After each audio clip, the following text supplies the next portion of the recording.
He's always off to a champagne reception. Anyway, we had hoped to speak to Yvette Cooper in the programme today.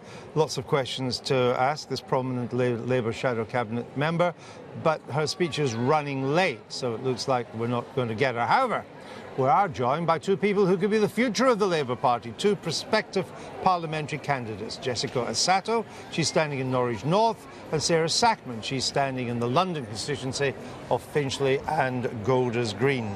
Welcome to both of you. So, has this conference put a spring in your step? Are you ready to go and fight the good fight?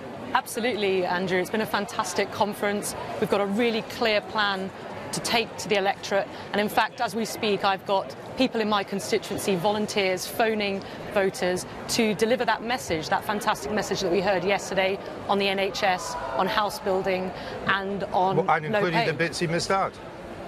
Well, I mean, what we heard from Ed yesterday was a really strong message on the economy.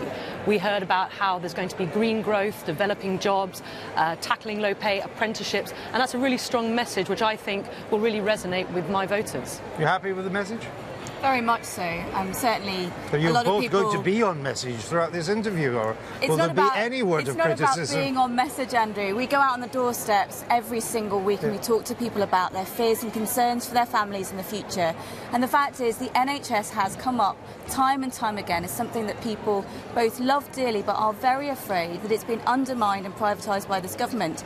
And so the messages from Ed yesterday were fantastic. 20,000 extra nurses so that actually people do have the time to care. That's just an aspiration. That's really important for people. That's just an aspiration. It's not a policy. Politicians on the left and the right are always promising us X thousand of this, Y thousand of that.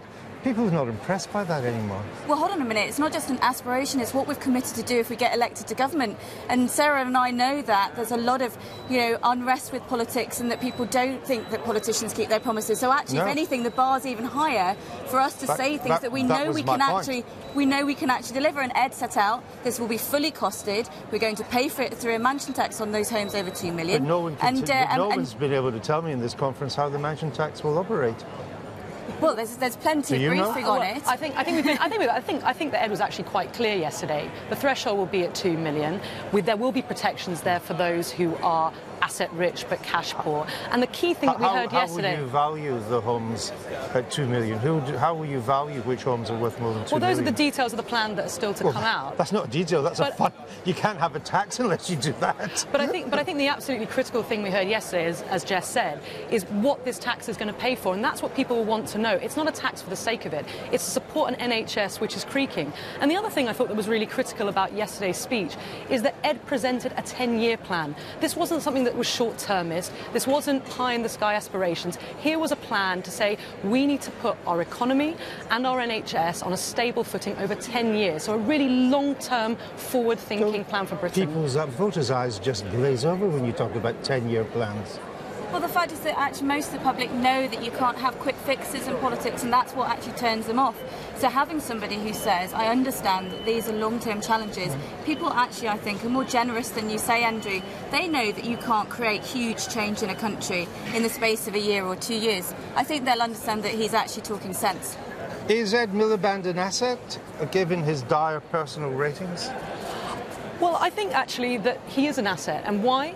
It's because he's serious and he takes the serious problems facing this country seriously, and we heard that yesterday. So why are his poll ratings so bad?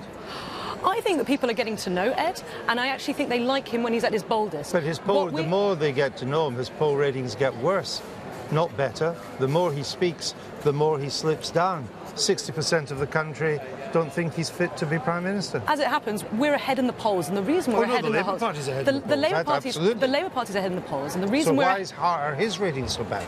The reason we're ahead in the polls is because people like our ideas, and those our ideas are the ones that we heard Ed setting out yesterday. When people listen to what he has to say, they see a decent, intelligent man who is at his best when he's at his boldest, and people like our ideas. That's why we're ahead in the polls. How can you win when a large percentage of even Labour voters don't think he's fit to be Prime Minister, and you're 25% behind the Tories on economic credibility? The fact is that we're not even close to the election yet, and many people are still yet to make up their minds. You'll know, Andrew, that there are many people out there who are don't knows, and we meet them all the time. The other thing is that there has been a trivialisation of politics, I think, and people do look perhaps sometimes at the celebrity and the veneer, but as Ed said, in the end, people will be judging the two Prime Ministerial candidates at the next election on the basis of what they will do for the country, not how they will look. And I think at the end of the day, the public gets that. They really get that. We shall see. Thanks to both of you. Thank you. So as we've been hearing,